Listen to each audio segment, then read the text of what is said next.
Vaše ministrstvo se je tudi že za časa vašega mandata srečalo z Zatočnim proti oziroma ste obiskali komisijo za nadzor javnih financ. Med drugim torej zaradi problema primera makrotehničnega davčnega svetovanja in pediatrija. Nenazadnje zdaj so pa se v zadnjem času obiskali tudi ljubljanski kriminalisti in že tedaj torej je bilo na tej seji tega nadzora za javne finance rečeno, da se boste prebili v to zgodbo in seveda torej tudi sami skušali čim več razvezati. Zanima me torej, kaj ste ugotovili in seveda kaj ste odkrili pri tem primeru in nenazadnje so torej se kriminalisti pogovarjali tudi z nami.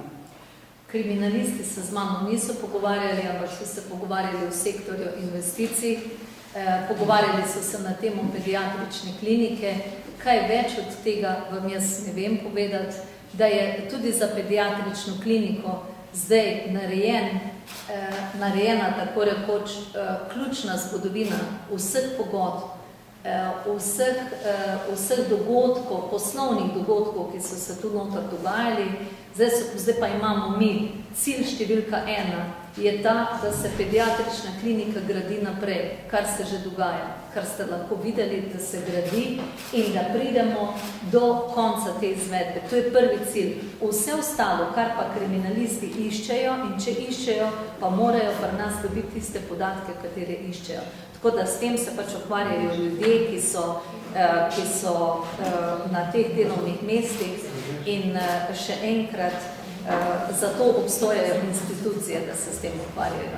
Pa vendar je predvsem številna namigovanja, da je prav Evropske, med drugim tudi razkriž to pogodbo, na kateri je med drugim viden žig, tako Marta Petko, med drugim tudi podpis ministra Bručana. Torej zdaj v odhajanju, torej je potrebovala prav ta pogodba oziroma to razkritje, da s 1. januarjem odhaja na drugo delovno mesto. Jaz sem že zadnjič omenjala, ko ste Klepca povezovali, mislim, da vse karkoli se je zgodilo tudi zaradi nevrološko, takrat ste ga pa s tem povezovali. Ime, ki se povezuje z določeno aktivnostjo, ni povezano niti s tem, niti z nevrološko. Z Klepcem sva se dogovorila ob mojem prihodu za to, da on več ne upravlja funkcije vodje pravne službe in on je to spoštoval, da je pa zdaj si najdel drugo službo, to pa je čisto njegova legitimna pravica. Torej, nobenih, v trenutku, ko sva midva imela razgovore vezane na njegove zadolžitve na ministrstvo, jaz niti slučajno nisem poznala investicij in vsega vsaj do te mere, kot jih danes poznam. Torej pediatrijo, torej iz tega teče oddela za pospešeno paro. Rok je seveda 12. april 2008, zanima me, torej bo tedaj gradnja končana ali počne? Veste, vsi ti roki, ki so postavljeni, so pač postavljeni na neko idealno stanje. Vmes se je marsikaj dogajalo, kot veste, tudi gradbišče je bilo tako rekoč mrtvo in verjamem, da bomo znali v tem letu pediatrično kliniko zaključiti. Če jo bomo znali aprila, zato sigurno danes ne bom dala besede, zato ker je kar nekaj neznank še vedno tam odprti. Najpomembnejše je to, da se dela intenzivirajo, da smo zelo na jasnem tudi o posameznih obveznostih izvajalcev in to je resnično v tem trenutku ključ. S pediatrično kliniko verjetno bi bilo treba pripravljati že razpise za opremo, da se potem ne bo hiša spet prazna stala. Zanima me, kdaj, če že mogoče veste, kdaj se bo to načrtovalo oziroma kdaj bo razpisi zunaj. V zvezi z prejšnjim vprašanjem nevrološke kliniko me pa zanima, ali je vendarle možnost še vedno, da se ta radiološki del nevrologije preseli prej kot ostali del nevrologije. Za ta drugi del morate resnično povprašati vodstvo kliničnega centra, ki je odgovorno in deluje na tem, da če je nekaj možno narediti, torej to so res operativne rešitve, če je možno potem, da to naredijo, ker to za sabo nekako povleče tudi določene logistična vprašanja, tako da na tem delujejo čist interno znotraj kliničnega centra. Vezano na razpise za pediatrično kliniko za opremo so pa določeni razpisi bili, veste, da že nekaj časa nazaj, da so v fazi pregledovanja in da pričakujemo tudi v začetku naslednjega leta končen status teh razpisov za posamezno opremo. Ali bodo, koliko teh razpisov bo uspelo, koliko jih ne bo uspelo, v čem je kje težava. Torej, definitivno je to na mizi, ker je to sestavni del teh datumov, o katerih govorimo in oprema seveda še ni razpisov, še ni odzumljena. Mislim, da še verjetno je bilo narobe z temi razpisi na nevroloških klinikih, pa je zelo, ki sem ta vprašanja poslala že, mislim, da v prejšnji teden sredi tedna. Boste šli, kakšno obliko boste izbrali najprej tudi oditla, pa potem leasing hišo, glede na to, da so se aparature tudi za 100% podražile med leasingom in da pravzaprav so aparature banke prodajale, ne pa dobavitelji, ne? Pa kaj konkretno recimo je bilo narobe, recimo, da ste se odločili za to razveljavo?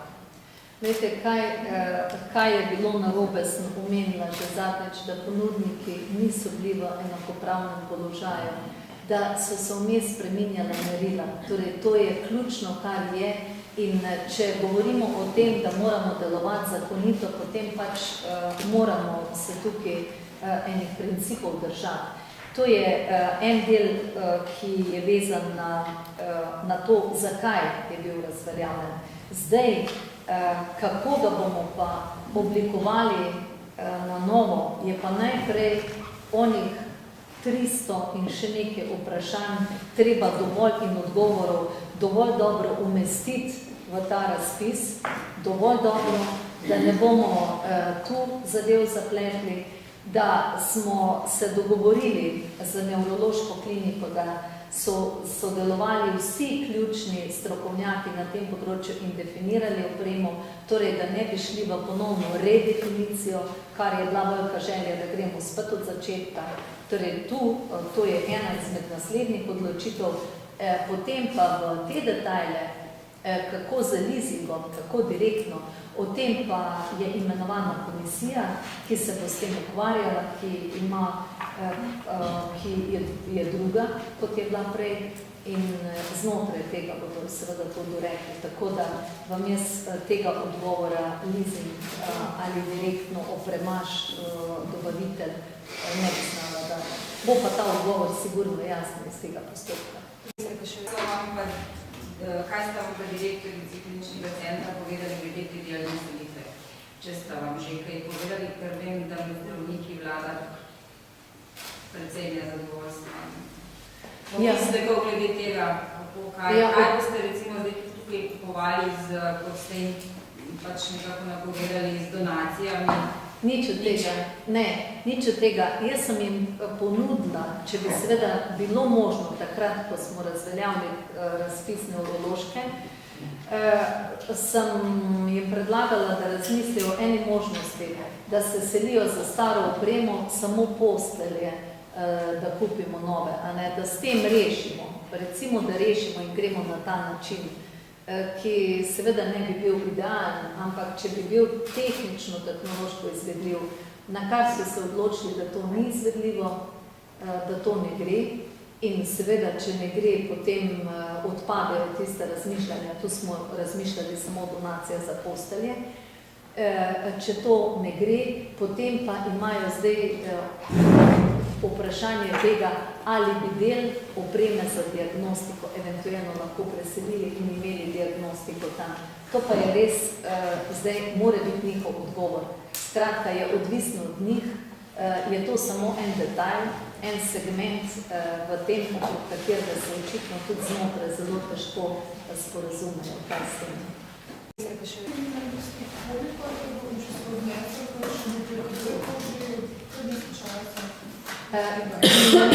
Kriminalisti so bili večkrat tukaj, izključno so v področju investicij in res jaz ne poznam detajlov zaradi tega, ker pač vzamem tako kot inšpektor, tako tudi kriminalist ima pravico priti v skladu seveda z najavo pri direktorju direktorata in vzeti v pogled zadeve. Jaz nimam nobenih povratnih informacij od njih in nič. Ne vem, nimam te informacije, da bi tako gledam.